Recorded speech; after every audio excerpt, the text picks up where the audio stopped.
Hey, are you a new agent and just wondering what the heck is going on?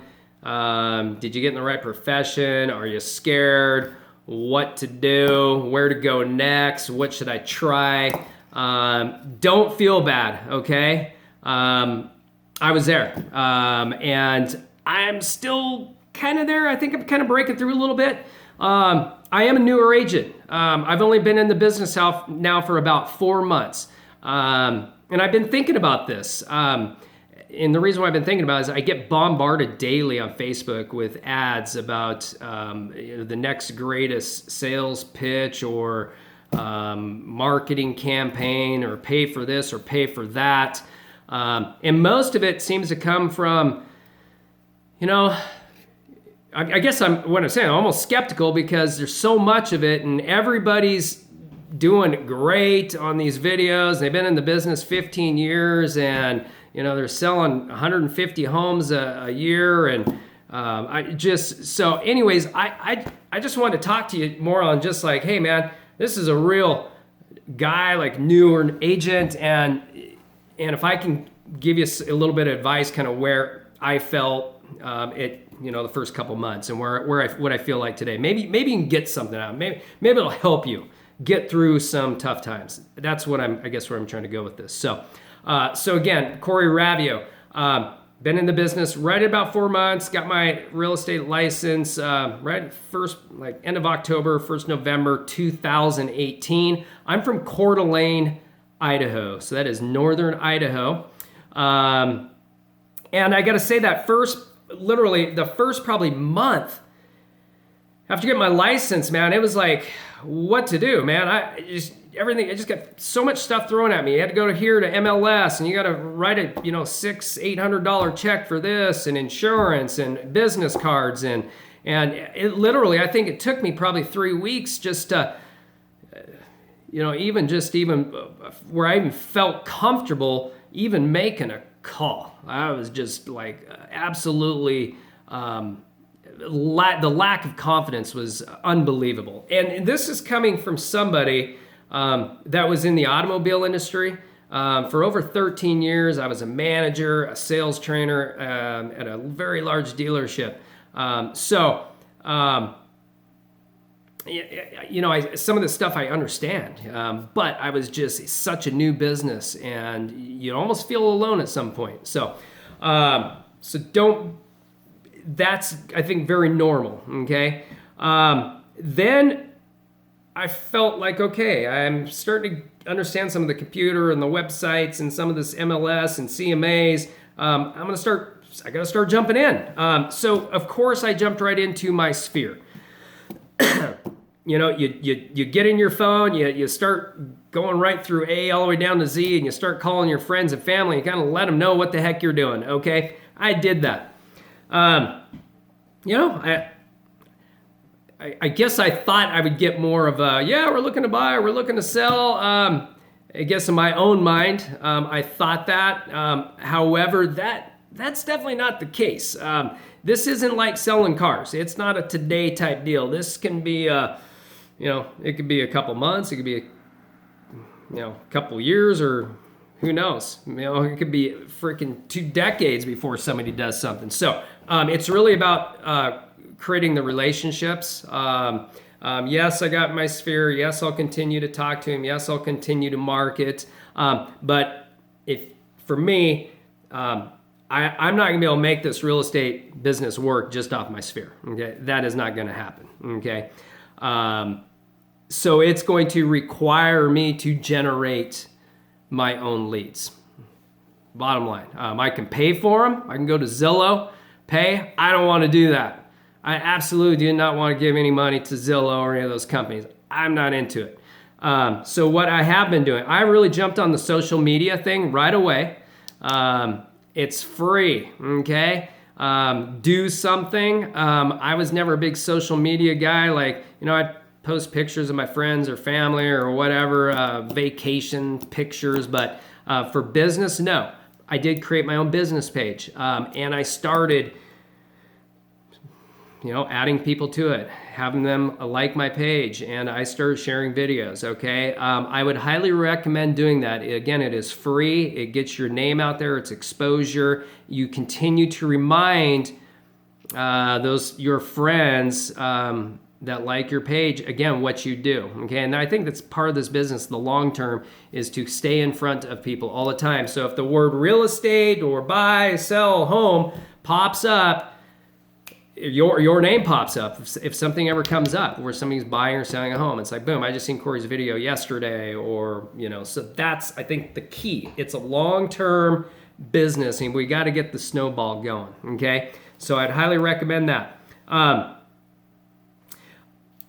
For sale by owners, man, sometimes you just got to get out there and do the uncomfortable, okay? That was probably one of the first things I did. And that was like in January 2nd, man. I spent a good part of a day just calling for sale by owners. Was I scared? Yep. Very first call, I was like, oh my gosh, this is going to be weird. Like, I was a little uncomfortable. Was I freaking completely scared out of my mind? No. Because I'm used to, people and, dealing with customers and whatnot. But yeah, for some reason, it was a little scary. I think a lot of it is just lack of confidence. This is still new to me. So I went for it. Every call I made, I got a little bit better. It wasn't as scary.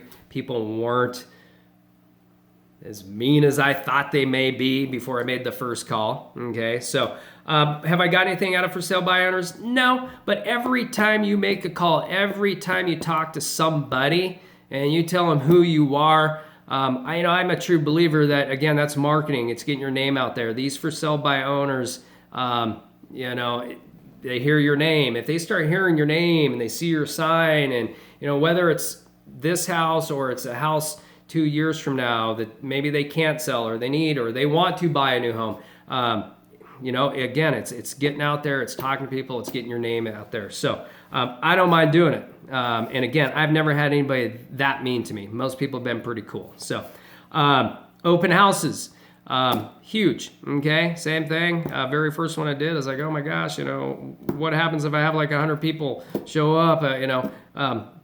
I don't even think I had one person show up the first day. It was like around November, around Thanksgiving, and yeah, nobody showed. So, but it was a good experience because I have my own signs, open house signs, my picture, my name, which I think is cool with open houses, because even though maybe somebody doesn't show up, I've got my signs, put around, town, around some of the different sides, some of the different streets. So people all day long are looking at my face. They're also looking at my name. That's getting exposure. That's free marketing right there. Again, that's what I want. I want people to see my face. I want to see my name. So it gets, when real estate pops up, there it is. Hey, I seen that guy. He was doing an open house. It shows you're working on a Saturday. So I'm all about it. Something else that I have done is I went down the title company. And you probably heard about farming lists, getting farming lists from a title company, and then just mailing out, hundreds of postcards to a subdivision or whatnot. Okay, I'm not doing that. I have not mailed out any postcards to a subdivision or a certain part of town. I think in my area, here in Coeur d'Alene, I think they said there's like 1,800 agents. So many agents are doing that. Why do I want to get into that? It costs a ton of money to do that, and all the other agents are doing it. Okay, I personally feel like you're another fish in the big tank with that one.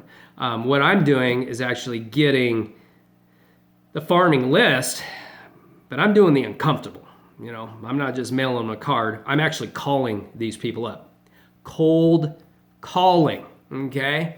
And yes, you won't be able to get the phone number from the title department, but if you go to search, you can. There are websites out there, truepeoplesearch.com, and you can get get phone numbers. This truepeoplesearch.com, it is free.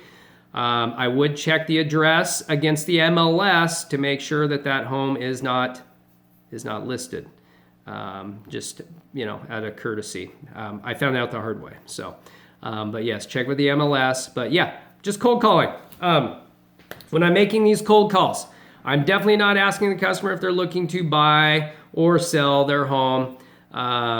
Again, most people, when I'm calling these people, most of them, I can tell you right now, probably like freaking 99% of them, they're not buying, or they're not buying something, or they're not selling the home they're in right now. They're just not. And I know that, okay? My goal here is to create a relationship with these people. So I don't ask them if they're selling or looking to sell anytime soon. I'm just saying, hey man, there's a lot of real estate activity in your area, which is true. And is there absolutely anything I can do for them? Is there anything you need from me? Is there anything? Well, what do you mean? I'm not selling my house. What do you mean? Hey man, I'll even help you move a piece of furniture. Whatever you need. I'm a resource. Be a resource for them. If they need an electrician, a plumber. That's how I roll with it.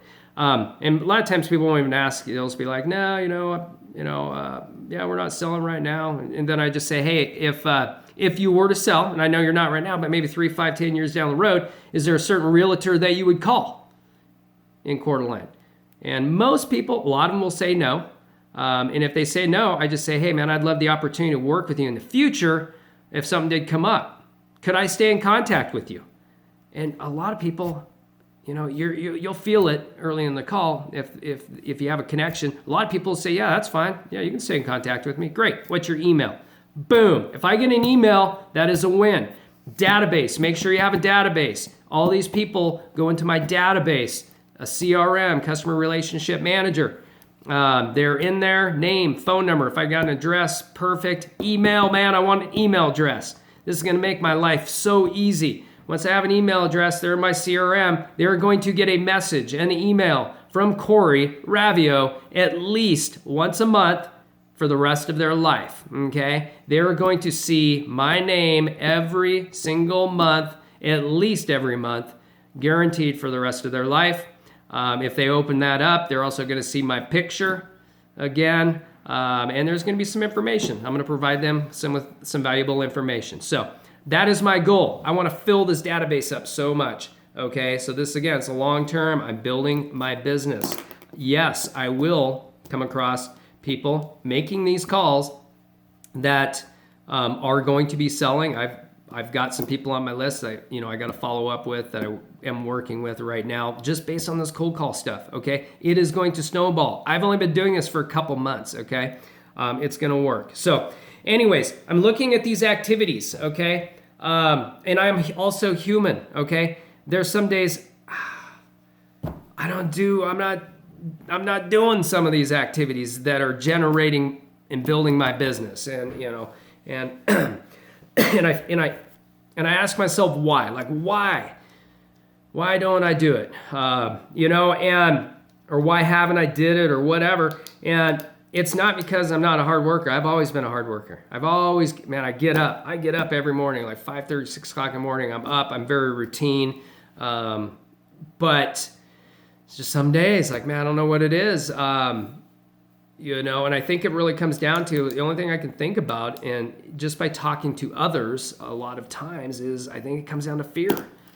It's fear of what our own perception is of if we make that cold call, or if we go knock on that door. What's behind it? Are they going to be mean, or is there going to be rejection behind it? Most people don't like it. I mean, I don't like it, But I will tell you, the more that I do, the more uncomfortable activities that I do, the door knocking, the cold calling, the calling for sale by owners, okay, the less fearful I am now, okay? I have no problem, man. If you're sitting right next to me right now and said, hey, Corey, call this guy, I'd call him, and I wouldn't be scared. So I'm getting less and less fearful, and I think a lot of it is my confidence level has gone up tremendously by making these calls. One thing I've found, most people respond in the same way as far as if there is some sort of rejection. Most of them respond the same way. I'm not selling my home right now. I mean, that's probably the biggest rejection I've got from somebody is, we're not selling right now. So just learning how to handle that is big. That's why I never use the word buy or sell when I talk to anybody, whether it's a friend, family member, or cold calling. I do not ask if they're selling anytime soon, or do you plan on selling, or do you want to buy something. I come from contribution, the service side of things. Is there anything I can help with? What can I help with? Even on the cold calls. Is there anything in the world I can do for you? A house just sold down the street. Is there absolutely anything I can do for you? And if they say, well, I'm not selling, I say, I didn't ask you anything about selling. I just wondering if there's anything I can do. And free. I mean, information's free. Be a resource for people. That's big. Be a resource. And there's so many things that we can do as real estate agents too. You can provide them, with a plumber or electrician, make relationships with these types of people. So you have a whole tool belt of contacts for people. So if somebody does reach out, again, you can be a resource for them. You can help people. I've helped two people now purchase automobiles here in just the last month. That just came from door knocking. It's kind of crazy, but anyways, just because of my relationships with the automobile dealership that I worked at. So, just get out there, baby steps, do something. It will make you feel better, okay? If you make a call for sale by owner and they freaking hang up on you, whatever, believe that you're moving forward, okay? Make another call. Do baby steps. Feel good about your activities. Don't gauge so much of your day on whether you sold something. Focus on the activities. That's huge too, because that's what's going to bring you success. So anyways, if anybody would love to reach out to me, if you ever need any help or just want to talk, man, I'm totally cool with that. I love to try to help people. Again, Corey Raivio, I can be reached at 208-699-1066. Or you can send me an email to Raivio, that's RAIVIO @kw.com. You guys have a fantastic day, and reach out if you guys need anything, and we'll talk to you soon. Bye-bye.